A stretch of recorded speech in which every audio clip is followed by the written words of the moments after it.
Welcome to Peers, political economic elemental researchers and strategists. At Peers, we stand as your all-in-one partner, adept at steering you through the intricate realms of politics, economics, and business. Join us at Peers. We're our seasoned team with expertise in politics, economy, business, and law is committed to your success. Together, we will navigate the future, making informed decisions that lead to lasting impacts. Follow us on Facebook, X, and LinkedIn to stay informed about how we can help you achieve your goals. Previously on Episode 8 Elections, Preparations and Projections, Setting Up for 2025. Asked, if you are intending to run for office, what is it that you prepare for exactly? Now, let's ask Director Pierre Jack in this regard. Yeah, thank you, Pierre Ed. Actually, you need research and full understanding of your demographics. Kasi hindi ka basta-basta lang tumatakbo for a certain office, and you need to consider the constituents, yung masa. And syempre, kaugnay na rin dito yung possibility mo, yung chances mo of winning. Kasi without enough understanding of the local scene, if you're running for a local office, or the national landscape, if you're running for a national position, baka you're just wasting your time and money. And syempre, if you understand what is going in the ground, it's very easy for you to craft your comprehensive strategy on how to win. Diba? Kasama na dito sa strategy na to yung syempre, yung how you will build your network. Yeah, especially in our political picture in the Philippines, malaki talaga yung ambag nito pagdating sa pagkuha ng boto kung sino yung alay mo. Okay? Next is also syempre kasama sa strategy that you will build is your public image. Okay? Kasama sa public image syempre your platforms and your vision for the country or for the LGU that you are running for. Diba? Paano mo ngayon ipipresent yung mga agenda, yung mga changes na you would like to introduce. For example na lang, how do you take a certain issue? Ano yung position mo pagdating, for example, when it comes to the issue of West Philippines Sea?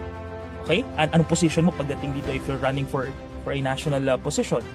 Anong position mo when it comes to what investment you will introduce pagdating sa local scenario? Kasi it boils down doon sa doon lagi ko nga sinasabi, everyone can portray that they wanted change para sa lokal, pero kokonti lang talaga yung merong capability to introduce change. Kahit ako pwede ko sabihin right now, sa lahat ng mga nanonood natin, I will run for a mayor, for a position in local government. Sabihin ko, I would like to elevate the living condition of our community, Pero at the end of the day, nasa botante na yung kumbaga parang bola. Paano mo ngayon i-evaluate yung performance ko after my term? After 3 years, 6 years, 9 years, baka wala pa rin, di ba?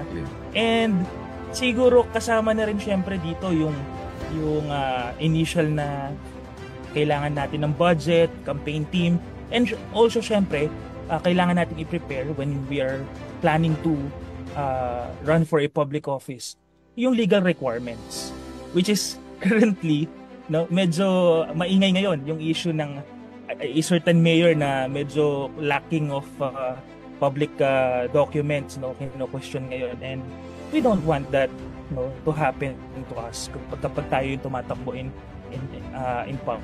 politics. And it boils down to proper preparations, and ito nga yung intention natin ngayon, to inform the public, those aspirants na merong magandang intention na sa pagpasok sa politika, para naman guided din sila kahit papaano. Now, for that question, Prof, well, organization is absolutely pivotal in political campaigns. It is the engine that drives everything forward. Think of it like this. A well-organized campaign can turn a candidate's vision into reality. while a disorganized one can lead to opportunities, missed opportunities and inefficiency. From my experience on the ground with confidential and volunteer organizing work in the past elections, I have seen firsthand how important it is for a candidate to prioritize organization. There are some key considerations. For instance, structure. Establishing a clear organizational structure within his team ensures that everyone knows their roles and responsibilities. This prevents confusion and ensures coordination. Voters' behavior. Okay? So, kasi kahit kumpleto ka doon, kahit kumpleto ka dyan, pag hindi mo alam ano ang voters' behavior sa isang location, I think hindi mo makukuha eh. So, we need to identify yung ano ba ang gusto ng mga botante. Diba? Hindi yung gusto ng sabihin na natin ng politiko. Kasi at the first place, kaya ka nga tumatakbo is to serve the people. Diba? So kung hindi mo makuha yung ganong sabihin na natin na behavior ng mga botante, hindi mo malalaman yan, baliwala yung sa akin, baliwala yung lahat ng pinaghirapan mo from day one. O kasi madalas yan merong movement palagi to disqualify you, no? So ano yung mga do's and don'ts, lalo na pagdating sa pwede ka na bang mangampanya habang hindi ka pa nagpa-file ng certificate of candidacy? Ano yung mga limitations niya?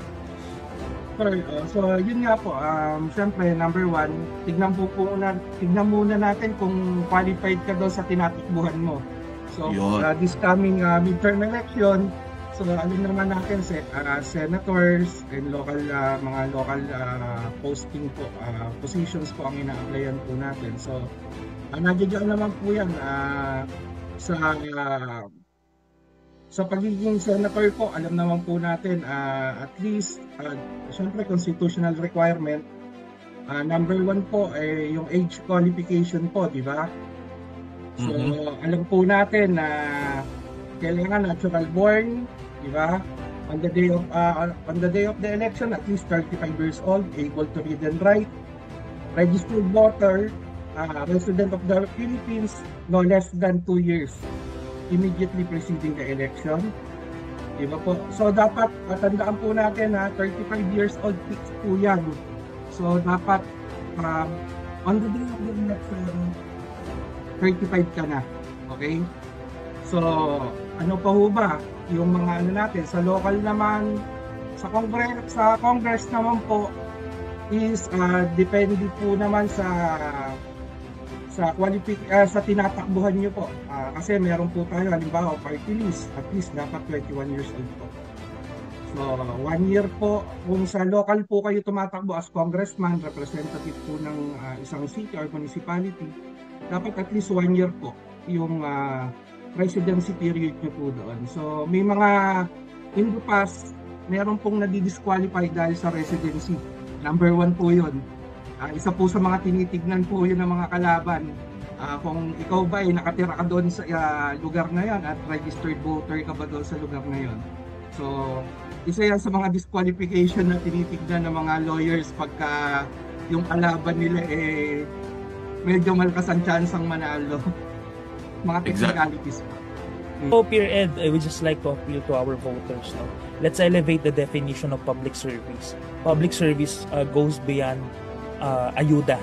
No? Kasi I observed na parang when a public servant provided ayuda for the public, akala nila yun na yung public service that they deserve. So ako gusto ko sanang for those for the voters, for the public, please elevate your understanding of public service. Hindi lang yan ayuda, hindi lang ang serbisyo publiko, hindi lang nakukuha sa cup noodles at sardinas. No, you deserve more, and with that, please vote wisely and choose the leader that will prioritize the needs of the public and syempre the whole community.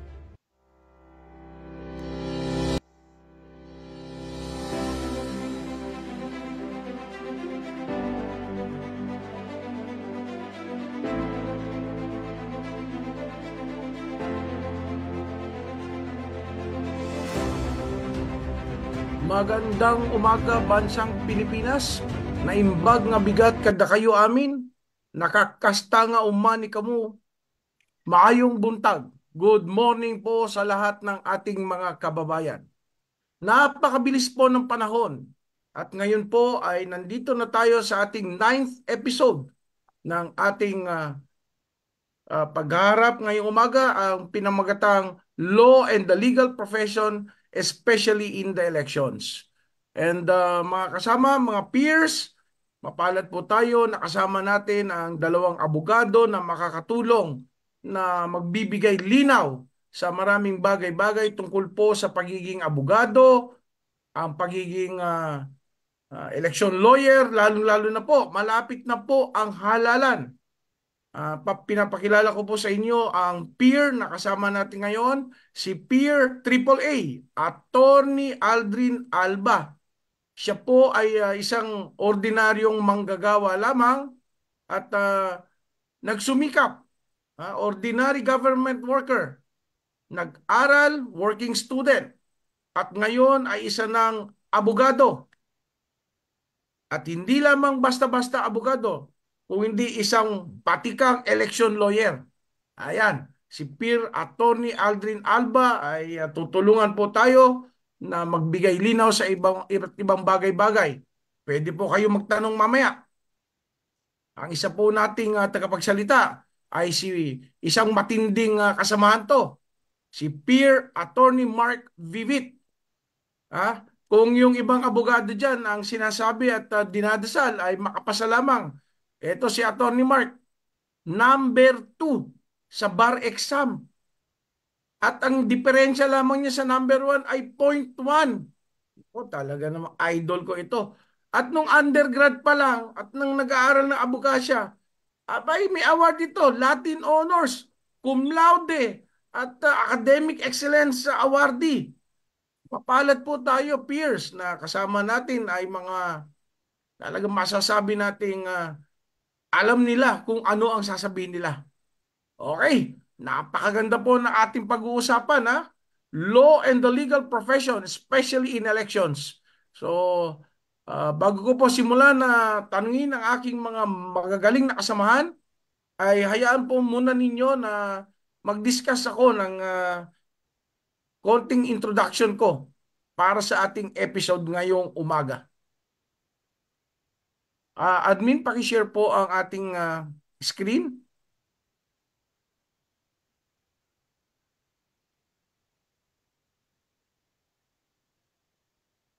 So, nakikita na ba sa screen yung ating ano?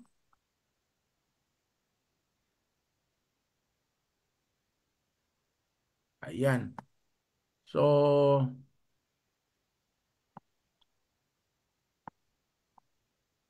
nandiyan po, ang first slide po natin, ang tanong dyan ay, what is lawyering?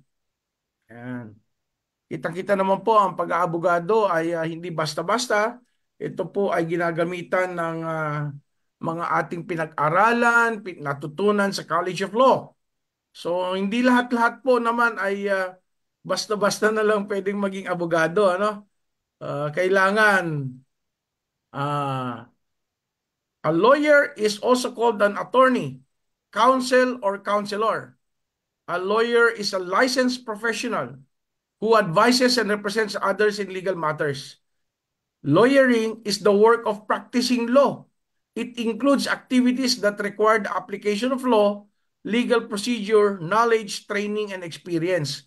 Ito po, pasintabi sa mga tatamaan, pero dapat lang natamaan kayo. Yung pinatutukuyan po namin, yung mga internet lawyers na mamaya i-discuss po natin. Who can become lawyers in the Philippines? Aba, hindi po basta-basta maging abogado. At kahit maalam ka sa libro, na-memorize mo ang buong penal code or constitution, sasabihin mong pwede ka na maging abogado. No. So, who can become lawyers? Kailangan graduate ka muna ng pre-law course. Meron kang naunang 4-year course na tinapos or kahit 5 years. Basta, meron kang pre-law course at actually sa ngayon kahit na anong course pwede basta ma-comply mo lahat ng mga requirements ng mga mandatory subjects At pwede ka naman tanggapin sa College of Law. Of course, kailangan makagraduate ka sa isang government-recognized College of Law. And then, you have to take the bar exams and pass it. Hindi po nagtatapos doon. Kahit pumasa ka sa bar exam, kailangan mag-lawyer's oath ka at pumirma sa roll of attorneys. Sa roll of attorneys, dito mo malalaman ang roll number mo na yun ay tangan-tangan ng isang abogado panghabang buhay. Okay? So what are the other requirements? You must be at least 21 years old of good moral character. Itong good moral character na to, very tricky ito ha. This is a continuing requirement. Hindi ibig sabihin nung pagkapasa mo ng bar at nung nag-aaral ka sa College of Law ay of good moral character ka. At pag abogado ka na ay pwede mo nang pawalang bahala. Wrong.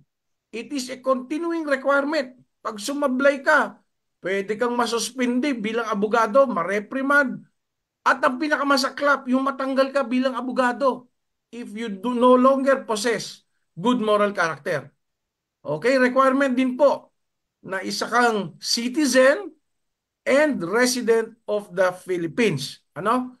Oh, ito pa. No charges, walang kaso involving moral turpitude ang kinakaharap mo. Kung meron kang kaso, ay maaari kang suspindihin. At kapag nahatulan ka talaga ng pinal na kapasyahan na nagkasala ng isang kaso involving moral turpitude, ay pwede ka tanggalan ng lisensya bilang abogado. Okay? Who can practice law in the Philippines? Hindi nga po lahat ay pwedeng maging lawyer sa Pilipinas. Ito po ang sinasabi ng Rules of Court. Section 1, Rule 138. Only those admitted to the bar who is in good and regular standing can practice law. Ayan, hindi po lahat ay pwedeng humarap sa husgado, pwedeng humawak ng kaso. May mga certain requirements. Okay, tatanungin na po natin si Peer Attorney Aldrin Alba. Ano ba ang masasabi mo ngayon sa estado ng pagiging abogado at the practice of law ngayong mga panahon dito sa ating bansa? Yes, good morning sa ating mga panonood sa FB Live. Maraming salamat po ulit sa pagsama po sa amin nitong umaga. So, ang topic po natin is about lawyers. Okay? So, ano bang masasabi natin sa estado ngayon ng pag-aaral ng batas dito sa Pilipinas? So, technically, halos wala pa rin pinagbago. So, ganun, Socrates method pa rin, question and answer. Magre-research yung estudyante, mag-aaral, tatanungin ng professor kung ano yung mga natutunan niya. So, I think medyo dapat baguhin na natin yung ganung, for me, ganun aspect. May mga professor naman po kasi, especially during our time naman na question and answer, but by the end of the discussion, pinapaliwanag niya sa amin. Kasi may mga professor po kasi hinahang yung question. Di ba? Bahala kayong mag-isip kung ano ang tama o ano yung diyan. Kung ano yung tama o Sa yung exam na tamang tayo sagot. magkaalaman. Oo, bahala na kayo diyan, di ba? So, I think dapat mas sa akin mas magiging productive yung mga law student if talagang naipapaliwanag sa kanya, especially ng mga faculty, ng mga professor po sa College of Law. Kung ano po ba talaga yung tamang sagot. Kasi minsan kaya pagdating sa nagkakaiba-iba ng interpretation kasi pinapabayaan ng mga professor, bahala ka na diyan. 'Di ba? Total naman ang presumption diyan is marunong kang mag-evaluate ng case. 'Di ba? Marunong kang So, umintindi. thank you, Peer Attorney Aldrin. Ito naman, tanungin natin itong ating kasamahan dito. Paano ba to nag-number 2 sa bar exam?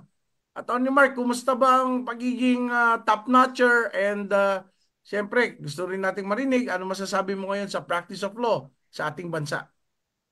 Magandang umaga po sa inyong lahat, sa mga manonood natin. So, ano ba ang ano ba ang feeling maging top 2? Parang normal pa rin kasi nakuha natin yung goal natin maging abogado. Yun naman yung number one goal eh. Bonus na lang kung mag-top ka. So, nung nag-top ako noon, masaya ako pero pinakamasaya ako dahil naging abogado na ako. Actually, agree ako kay Attorney Aldrin in the sense na kailangan habang nag-aaral ka, ine-explain din ng mga professor sa'yo. Pero gusto ko rin i-highlight din yung importance ng question and answer pagdating mo sa practice. Kasi kapag nagtatanong yung mga professor sa'yo, mabibigla ka, hindi mo alam yung sasabihin mo. Parang ganun din ang nangyayari kapag nasa work ka na. Pag nagtanong yung judge, kailangan on your feet ka.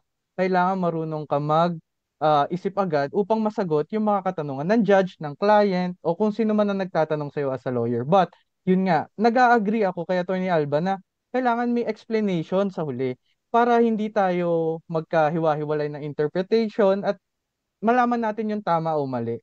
Attorney, Yun yung... mm, curious lang ako ha, sorry to cut you, pero curious lang ako. Paano naman yung mga offer ng mga big law firms nung ikaw ay nai-anunsyo na top 2? Actually, before pa ako graduate at pumasa ng bar, nakapirma na ako sa isang law firm.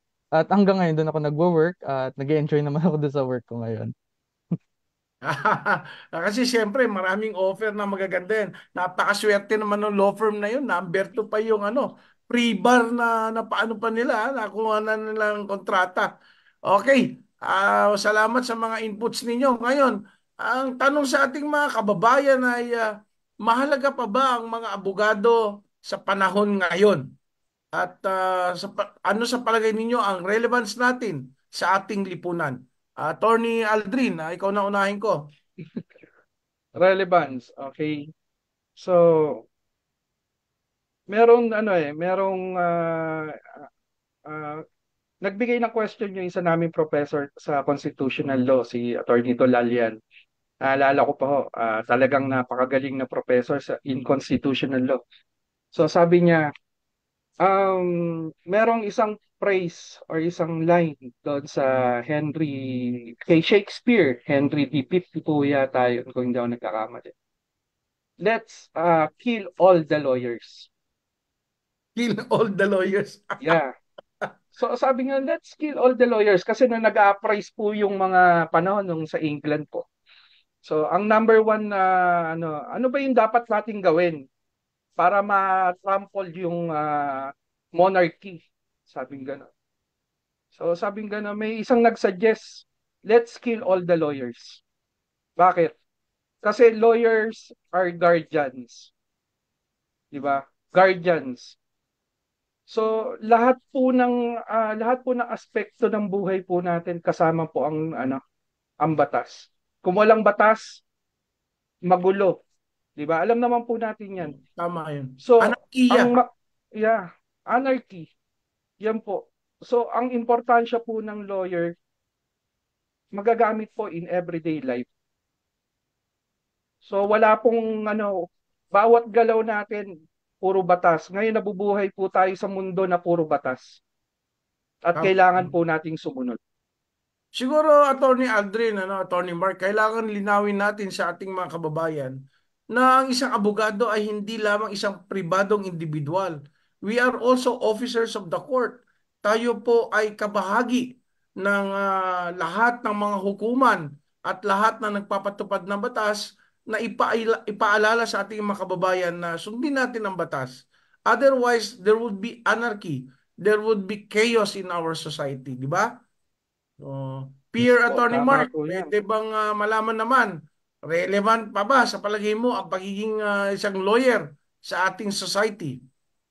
Oo, syempre, sobrang relevant pa rin ng mga abogado sa society. Tanda ko nga noong last year lang, may mga nag-trending na usapin sa Twitter, sa social media. Bakit kapag bar exams, sobrang covered ng media? Bakit kapag bar exams, nandyan lahat ng tao? Pero yung mga engineering, yung mga doktor, hindi masyadong nabibigyan toon ng media, sa social media. O sige, gusto kong linawin muna na may sari-sariling hirap yung mga exams na yon. At dun sa argument nung nag-viral sa Twitter, sabi niya, hindi naman abogado yung nagpapaunlad sa bansa. Nandyan yung mga engineers, nandyan yung mga ibang mga professions. Pero ang sa akin kasi, ang mga abogado, kasama nung mga engineers at ibang profession sa pagpaunlad ng bansa. Bakit? Kasi nandyan yung mga batas na kailangan sundin ng mga businessmen, businesswomen, ng mga engineers, yung mga professionals para magawa nila yung mga gusto nila. Nandyan yung mga intellectual property code, nandyan yung mga rules and regulations pag mag-incorporate ka. O di pag umuunlad yung bansa, laging may nakaakibat na abogado na nag-a-advise na okay, kung gusto mo mag-form ng business, ito yung mga requirements. Kung gusto mong mag-invent ng isang bagay, ito yung mga requirements. O, poprotektahan natin yung rights mo para hindi manakaw yung mga naiisip mong idea. Kailangan ng mga abogado sa mga ganyang sitwasyon. So, napaka-relevant ng mga abogado ngayon kasi yun nga, sabi ni Attorney Alba, sa everyday lives ng mamamayan, ng mga tao na nandito sa ating bansa, pwedeng mag-apply pwede kang kumausap ng abogado kasi mayroong mga batas na laging nakaakibat sa ating mga ginagawa. Okay, napakagandang pananaw nun. Going back dun sa sinabi ni Peer Attorney Aldrin, we are guardians. Ang mga abogado daw ay guardians. Siguro ano yun, tagapagtanggol ng mga karapatan at kaayusan ng ating lipunan. So sa ngayon ba, Peer Attorney Aldrin, ang mga abogado ba sa palagay mo ay guardians pa rin na may tuturing? Syempre naman po.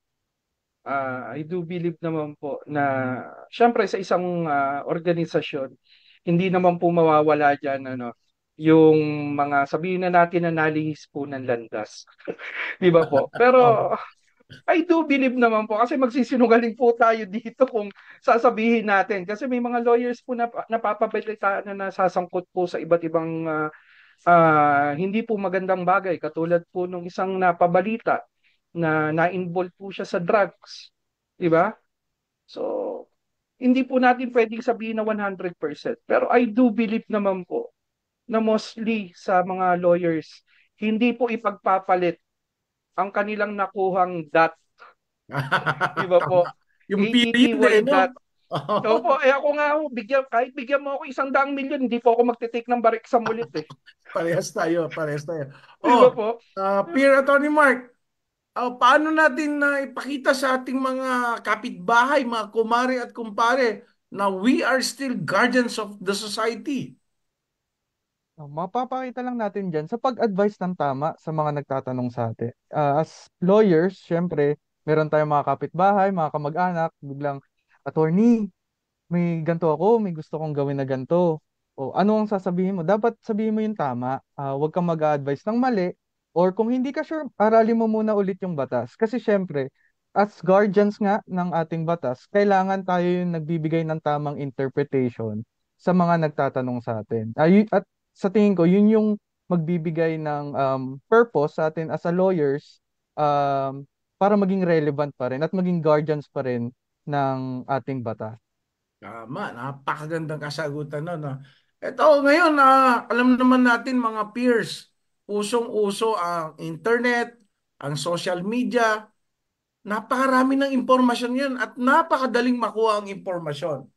At lately, meron tayong bagong mama na tinatawag o bagong organism. Ito yung internet lawyer. Yung nagbibigay ng mga payo na galing lamang sa internet, may sarili silang interpretasyon, although hindi sila nakatapos ng formal schooling sa College of Law. Pwede pang malaman, Attorney Aldrin, ano ang danger ng ganitong tinatawag na internet lawyering? Yes po. So, isa po sa mga danger po ng mga ganyang mga tao na nagpapanggap po na nakakaalam po sa batas.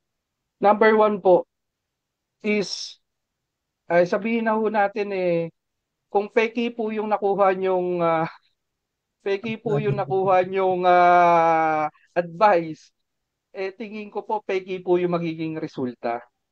'Di ba? Hindi po kasi lahat, tandaan po natin, hindi po lahat nababasa. Minsan pinag-aaralan po 'yan. Actually, mostly evaluation po ng mga lawyers, 'di ba? Sa mga batas, yung procedure dapat po alam rin po ng lawyers 'yan.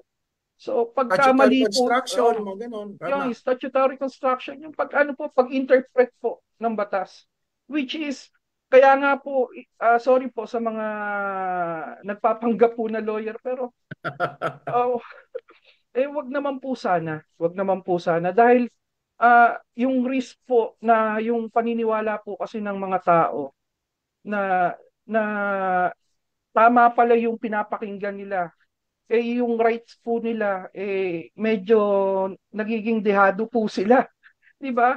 So, kawawa naman po yung mga taong ganong naniniwala po sa inyo, 'di ba? So, doon rin naman po, ako naman maipayo ko naman po. Marami pong sa ating mga kababayan, marami pong mga lawyers po na nagbibigay po ng pre-advice, 'di ba po?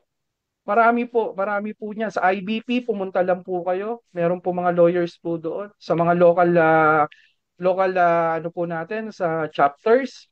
Iba't iba po yan. Marami po yan. May mga local chapters po. Pwede po kayong pumunta sa inyong bayan or sa inyong munisipalidad para maghanap po ng tamang kasagutan. Sa tunay na lawyers na po kayo at minsan nga ho naniningil, mas malakas pa hong maningil ang mga peking nagpapanggap na lawyers. Tama.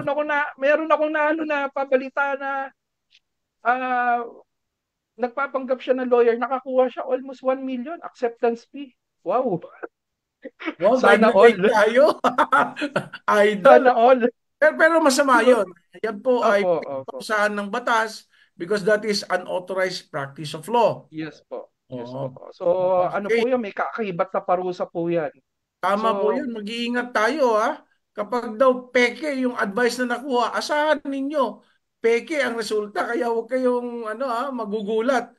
Para safe naman po ay tama si Peer Attorney Aldrin, ang iba't ibang sangay po ng Integrated Bar of the Philippines. Iba pa po yan dun sa ating Public Attorney's Office, ano? Mga libre opo. po legal services ang handog ng mga yan. Pwede po kayo magpunta doon. O, Peer Attorney Mark, sa palagay mo naman, bakit natin dapat iwasan itong internet lawyering? Ah, sige, Attorney Julius.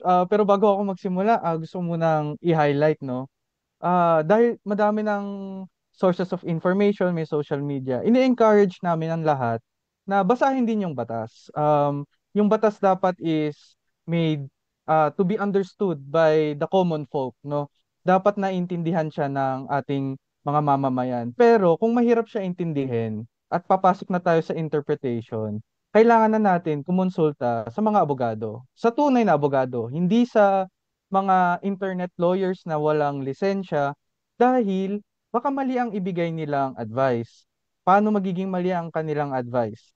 Kasi meron tayong mga sinusundan na, yun nga, statutory construction rules, may mga interpretations na rin na inilahad ang ating Korte Suprema na sinasabi na itong batas na to ay ganito dapat mag-apply. Para malinaw ito sa ating laws. Pero kapag ikaw ay isang internet lawyer lang at hindi ka pa nakapag-aral ng law sa isang reputable school or sa recognized school ng government, at hindi ka pa pumasa ng bar, maaaring hindi mo pa ito nabasa or maaaring mali pa ang pag-interpret mo.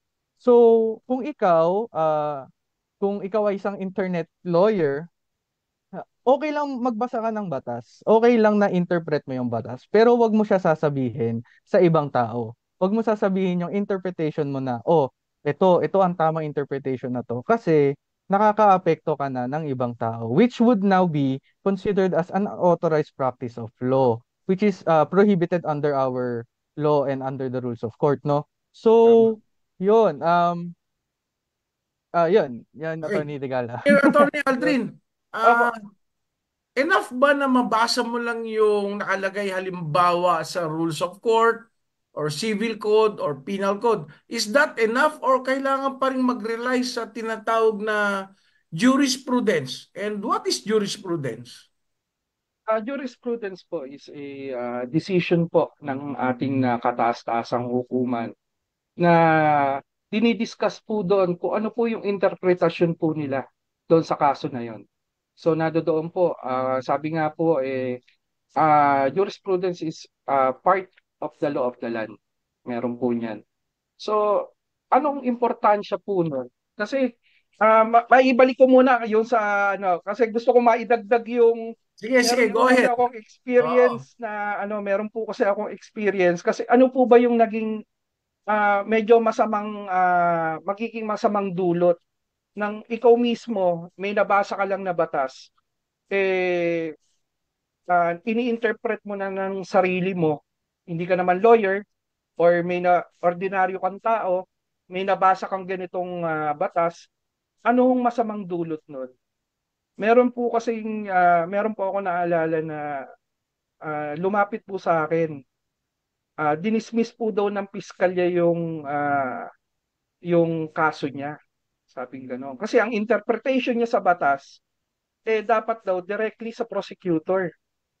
Nung tinitignan ko naman po, sabi ko, kasi pinapaliwanag ko sa kanya, kasi hindi po kayo sumunod doon sa proper procedure bago isampa sa piskalya. Sabi ko, kailangan dumaan muna ng barangay. Oo. Sabi ko, dapat dumaan ho ba kayo ng barangay? Sabi niya, hindi, ito interpretasyon ko eh. So, nilalaban niya na ganun daw. Sabi ko, sige ho, kung ganyan po yung nyo, mahirap na po makipagtalo sa inyo kasi parang mas magaling pa ho kayo sa abogado. Sabi ko, mahirap maging kliyente kasi na isip no? Opo, may mga ganun po. So, So, ano po ba yung... yun sige nga, po. it's not enough, It's not enough na batas lang ang aralin at tama yung sinabi ninyo, kailangan aralin din ang jurisprudence, Opo, And, yun po yun sa... Opo, okay. Opo. So, yun sa jurisprudence po, kasi yan po yung nagpapaliwanag ng batas. Ano ho ba yung batas? Kasi kung titignan ho natin minsan, hindi po natin maintindihan kung tayo lang po yung babasa eh. So ang Supreme Court po ang nag-iinterpreta po ng mga batas na ginawa po ng ating mga mambabatas, 'di ba? So pinag-aaralan po 'yan. At ito po yung nagiging interpretasyon ng ating mga kataas-taasang hukuman. So yan po yung nagiging guide ng bawat isa po sa atin kung ano po yung nilalaman ng batas. So mahalaga po mahalaga po ang jurisprudence sa ating everyday lives. Sabi Yan nga mga po. kababayan, pinapaliwanag ni Peer Attorney Aldrin Alba ang kahalagaan ng jurisprudence. At nais lang po natin idagdag na sa ating pong struktura ng pamahalaan sa ating saligang batas ay ang mga hukuman lamang ang may kapangyarihan na mag-interpret ng batas. At ang kataas-taasang hukuman o Korte Suprema lamang po ang pinakamataas at nag-iisang Korte Suprema sa ating bansa. So, Peer Attorney Mark Vivit, punta naman po tayo ngayon sa larangan ng halalan. Sa palagay ba ninyo, kahit mahal ang abogado, ang professional fee, kailangan ba ang isang abogado pagdating po sa, sabihin na nating, election preparations ng mga kandidato, sa campaign nila, sa pagtakbo nila, and up to the eventual proclamation of these candidates? Ano masasabi nyo? Oo, Attorney Julius, no, important pa rin ang lawyers dyan. From the start ng election preparation hanggang dun sa elect na. Kasi ang gusto natin dito is ang tinatawag na preventive lawyering. Hindi lang tayo kukuha ng abogado kapag may issue na, nasampahan ka na ng kaso. Gusto mo na dapat kumuha ng abogado from the time na nagpre-prepare ka. Kunwari, nagpre-prepare ka ng certificate of candidacy mo. Para ang abogado ay tutulong sa'yo, ito yung mga qualifications, meron ka ba nito? Mapapatunayan mo ba yan? Itong mga advice na to ay importante para kapag nandun na tayo sa halalan na mismo or kapag nagkaroon ng kaso, meron ka na kaagad defense, meron na agad na sasabihin na justification sa iyong mga ginawa kasi from the start pa lang, may nag-a-advise na sa'yo na ito ang dapat ang gagawin. Ito ang tamang gagawin. Yan ang tinatawag nating preventive lawyering. Hindi natin kailangan na mag-hire ng abogado dun lang sa time na magka-issue tayo or masampahan tayo ng kaso. Baka maging too late na yon kasi baka may nagawa nga talagang mali at pag napatunayan na mali yung ginawa mo dun sa kasong sinampa, baka mahirap ng depensahan. So mas maganda nga ang sa umpisa pa lang, may nagsasabi na sa'yo ng mga mga tama at dapat gawin para maiwasan natin yung mga problema at issue sa mga susunod na steps or stages ng ating election, no? Tama, tama. At siyempre, yung binanggit nyo kanina, yung preventive lawyering, napakaganda nun. Na parang sa kalusugan din yan na prevention is better than cure. Ano? Peer Attorney Aldrin, being an election lawyer, saang punto ba talaga ng preparasyon sa halalan ang palagay ninyo pinakamainam na mag-hire na ng isang legal counsel ang tatakbong kandidato or nung partido nito? I do agree po kay Attorney Mark po, kay Peer Mark, Attorney Mark, na from the start pa lang ho, kumuha na po kayo ng lawyer. Di ba? Kasi po, ah, from strategy until the end po sa canvassing, until ng proclamation po ng ng mga winners, kailangan po ng lawyers. Bakit po? Um, Kasi po ang lawyer po is ang nagdidictate po ng tamang procedure, tamang batas na dapat mong sundin, 'di ba? Kasi ang dami po sa ating mga kandidato, tama nga rin po yung sinasabi ni Attorney Mark na kung kailan yung ibang kandidato po natin, kung kailan lang po nagkakaproblema, saka lang kukuha ng lawyer. Dapat sa ating mga politician po, sa ating mga kandidato sa darating na halalan, isama nyo na po ang mga lawyers sa as an integral part ng team nyo po from the start. Diba? So, you mean Kasi, to say, Attorney oh, Aldrin, doon pa lang sa pagpili ng mga kandidato for their qualifications, saka pag-fill up ng certificate of candidacy, kailangan may lawyer na? yes po. Dapat po. Kasi, ah, lahat po yan, technical na ang abogado lang po ang nakakaalam. 'Di ba? So sabi nga natin wag po tayong kung hindi po lahat ng nababasa natin, yun na po yung tamang interpretation po natin. Marami pong tao na marunong lahat naman karamihan naman po sa atin marunong magbasa. Ang tanong po diyan, tama po ba yung interpretation nyo? Base po sa mga jurisprudence na nilalabas po ng Korte Suprema. Minsan po yung pagkakaintindi natin, hindi pala yun yung interpretasyon ng Korte Suprema eh. Di ba? So, ibig mo sabihin, Attorney Aldrin, ang jurisprudence pala ay nagbabago din sa panahon. Opo, sabi nga po daw ng isang decision po ng Korte Suprema na ang batas po, ang pag-interpreta ng batas ay dapat naaayon po sa panahon.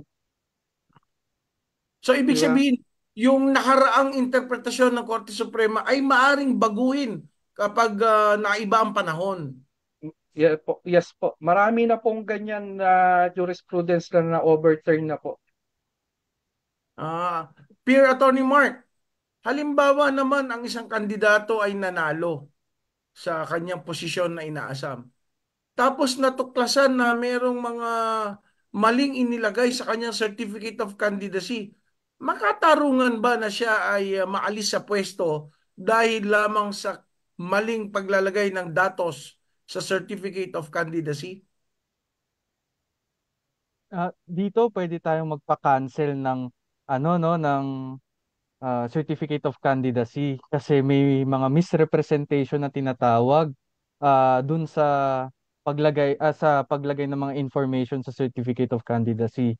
Ang importante dito ang isang certificate of candidacy ay ginagawa under oath, meaning sinecertify mo na ang lahat na nandoon ay tama at totoo. At kung ganon at nag-misrepresent ka dun sa yung certificate of candidacy, nagsinungaling ka, dapat lang may procedure tayong pwedeng sundin para ma-cancel yung certificate of candidacy mo at pwede kang matanggal dun sa pwesto kung saan ka na-elect. Paano kung ang idahilan naman ay hindi kasi ako abogado kaya nagkamali ako ng isinagot. Is that acceptable? Hindi, Attorney Julius. Kasi lahat naman tayo ang sinasabi lang naman doon sa Certificate of Candidacy na under oath is dapat totoo, 'di ba? Ay kung sa sarili mo alam mong hindi totoo, ay di bakit mo siya ilalagay doon? Bakit mo kailangan magsinungaling?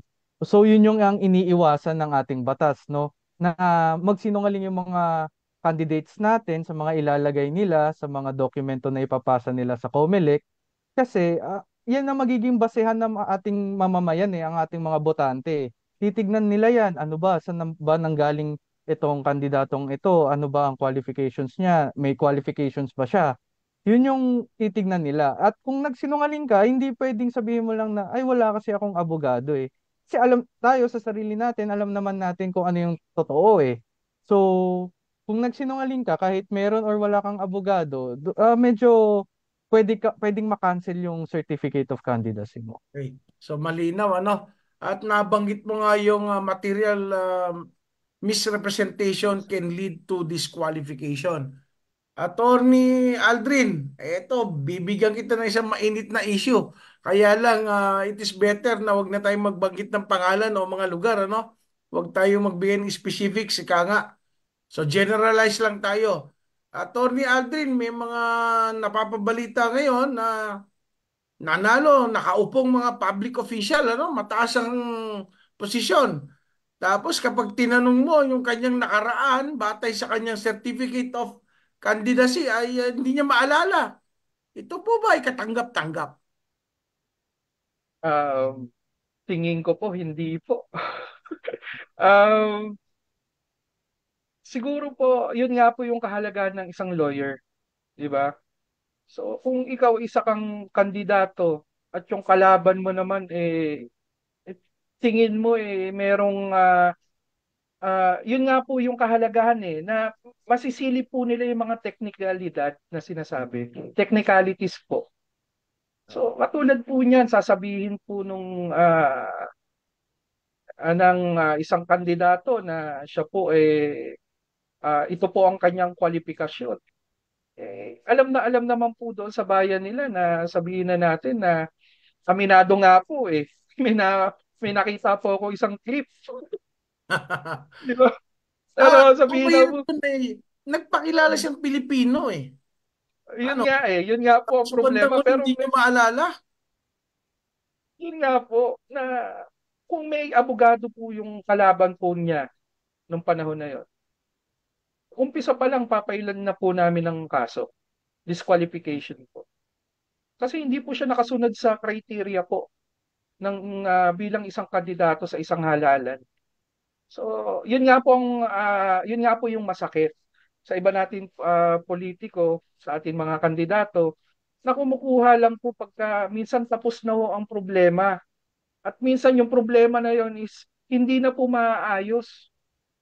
Di ba tandaan po natin sa procedure po kasi may mga time frame po diyan, may mga periods po to question yung validity po ng pagkakapanalo ng isang kandidato. Pag yan po nag-lapse, maganda na lang ang suggestion ko po maganda na lang po kayo para sa susunod na eleksyon. 'Di ba? Kasi aksayahin niyo lang ho yung panahon at pera niyo po para questionin niyo isang bagay na tapos na ho ang period para sa pag-question. 'Di ba?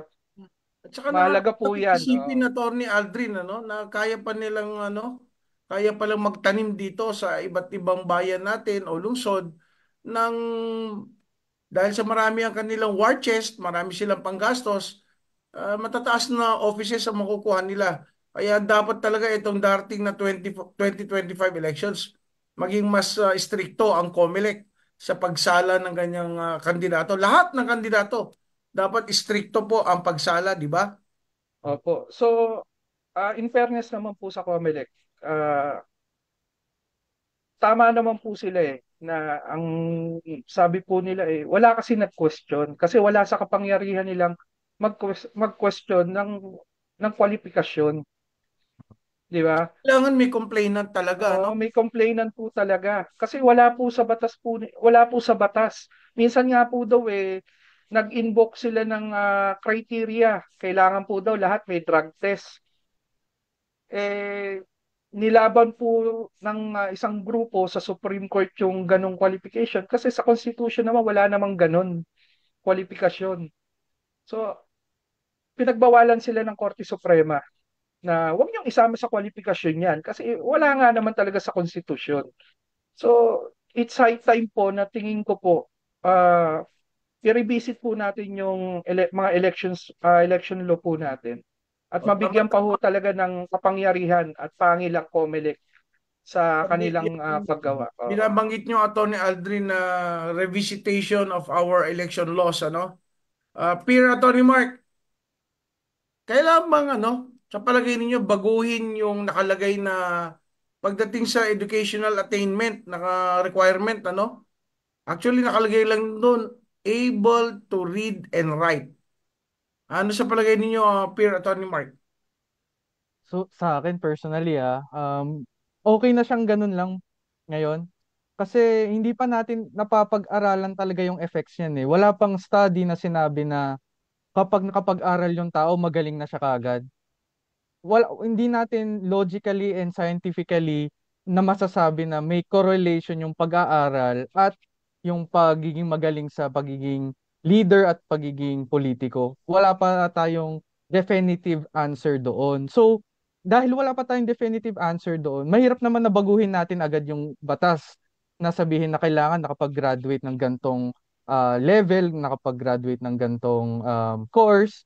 Kasi hindi pa natin masabi talaga na kapag ganito yung nangyari, bubuti na agad yung pamamalakad ng bansa.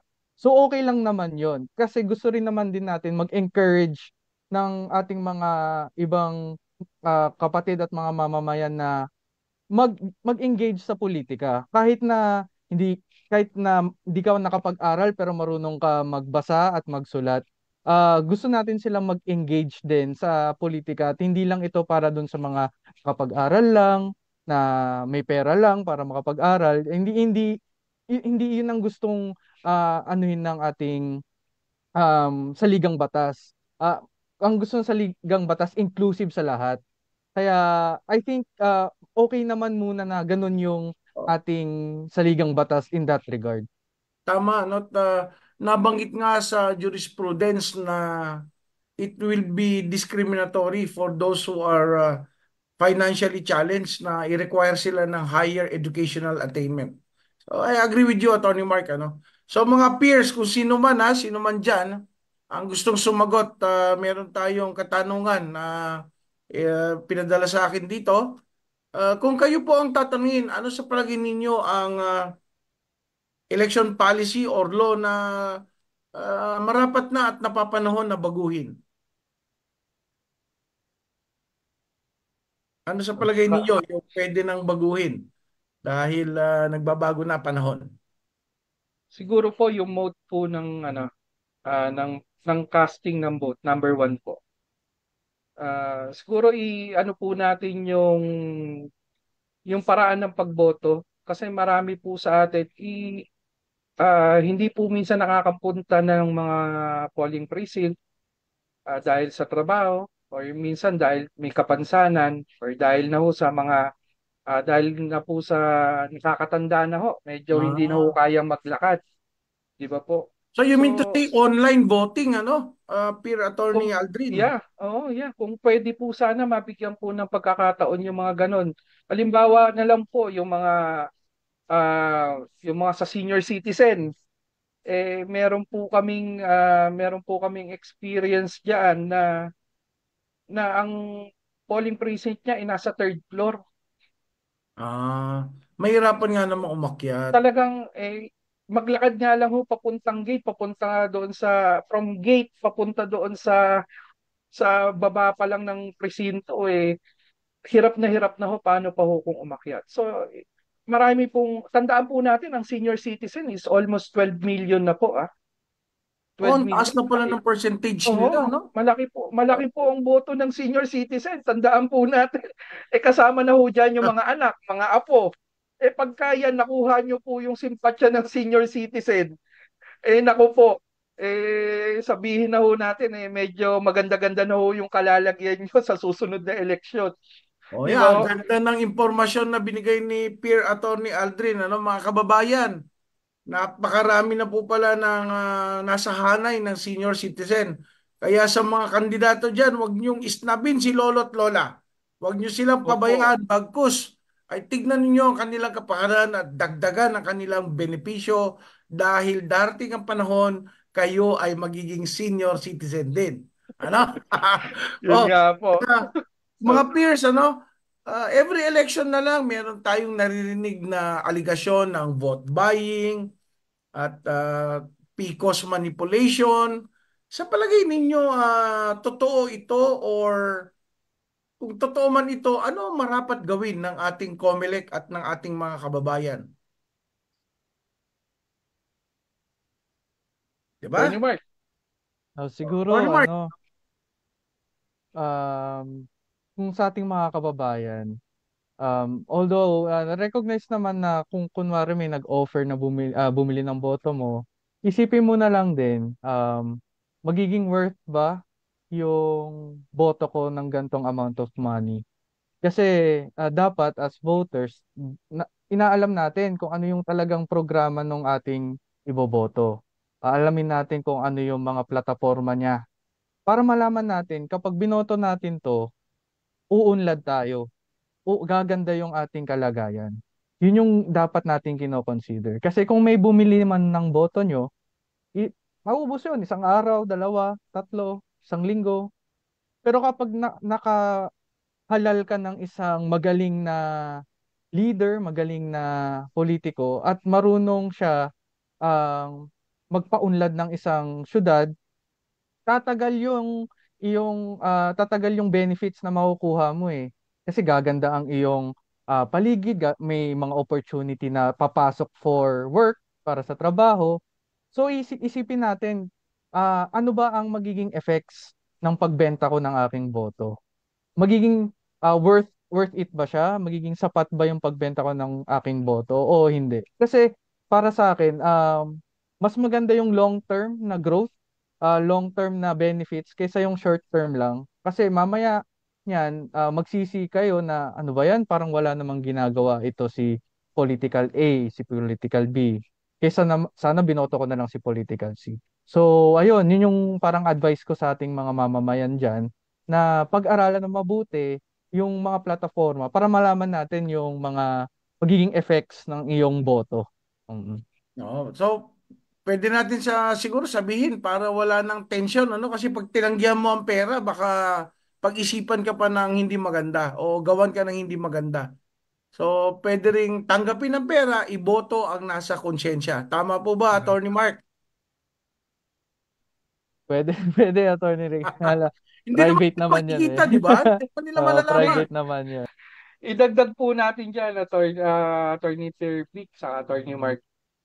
Itanong nyo na lang ho sa sarili nyo kung yung pong binibigay na pera po ng mga kandidato po, yung po yung worth ninyo. Yun yung worth ng kinabukasan ninyo, yun yung worth na kinabukasan ng mga anak ninyo po.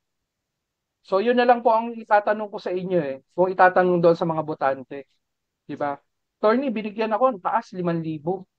Wag na, ito daw ang iboto ko. Di ba?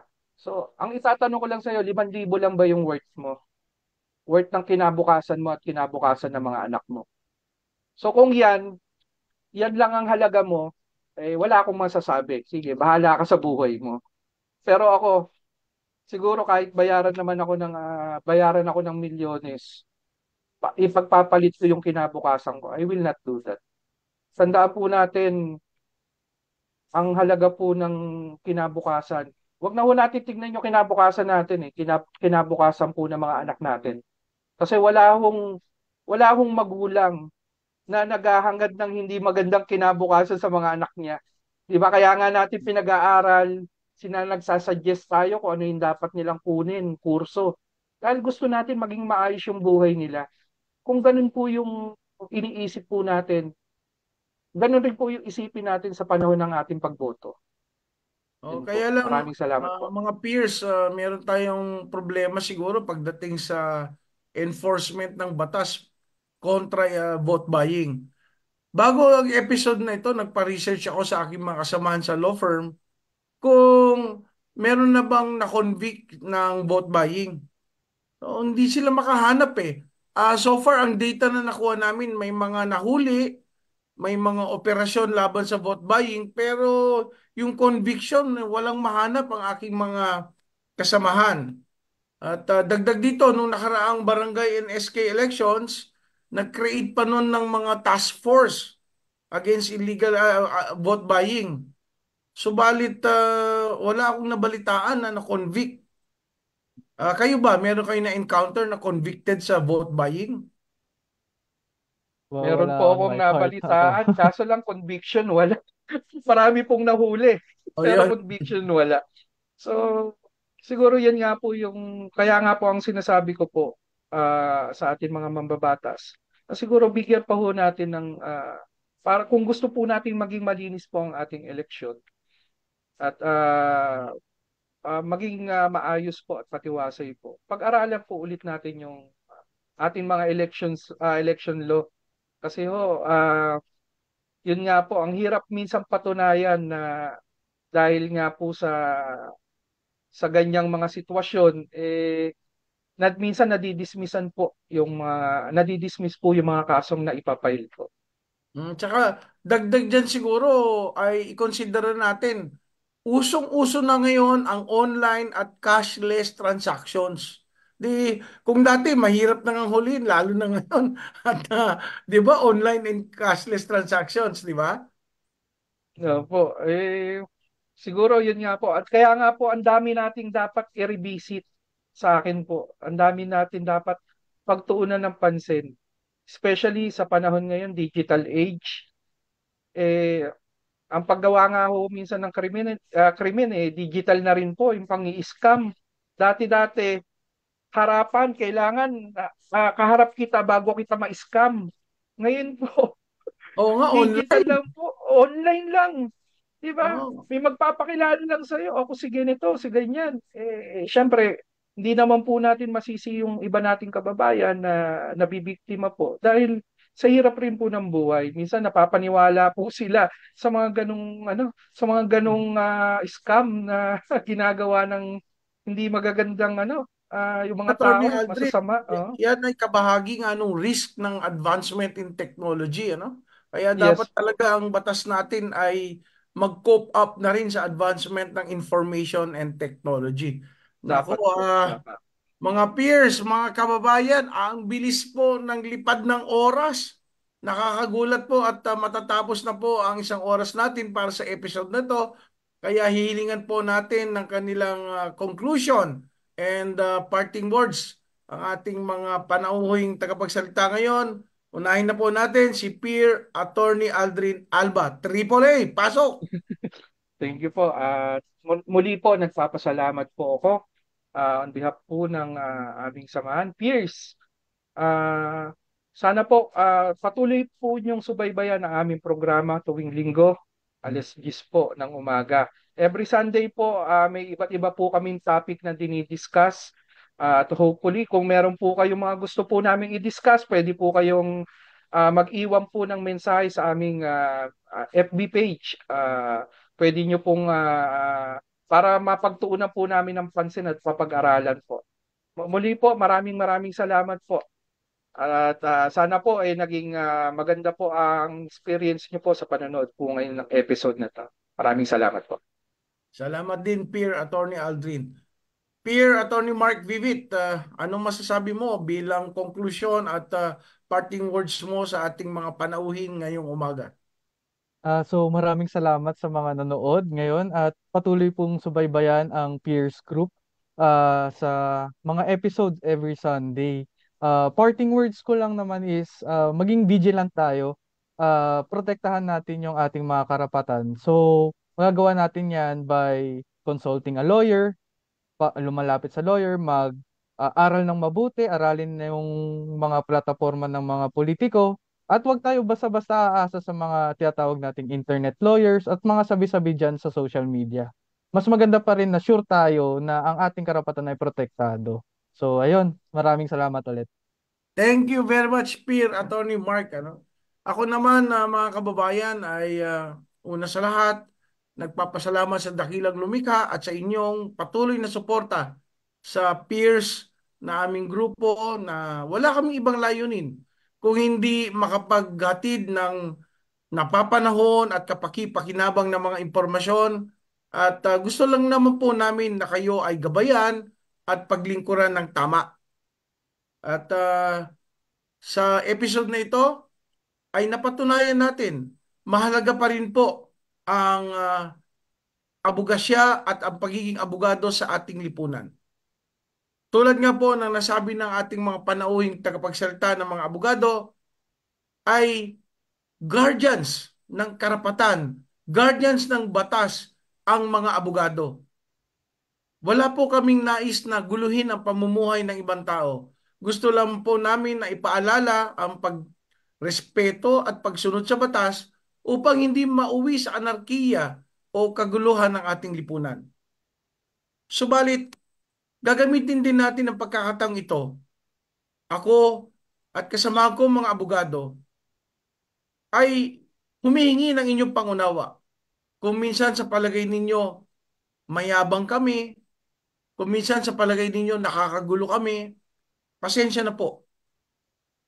Subalit, aminado rin kami na hindi lahat ng miyembro ng Integrated Bar of the Philippines ay perpektong tao.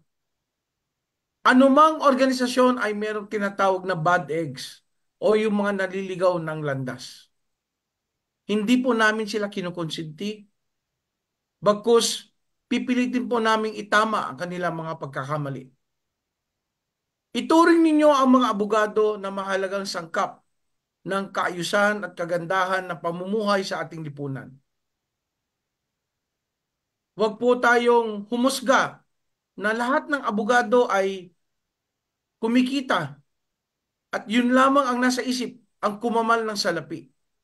Nagkataon lamang po, malaki ang investment namin. Umubos kami ng oras, umubos kami ng salapi para po maging abogado.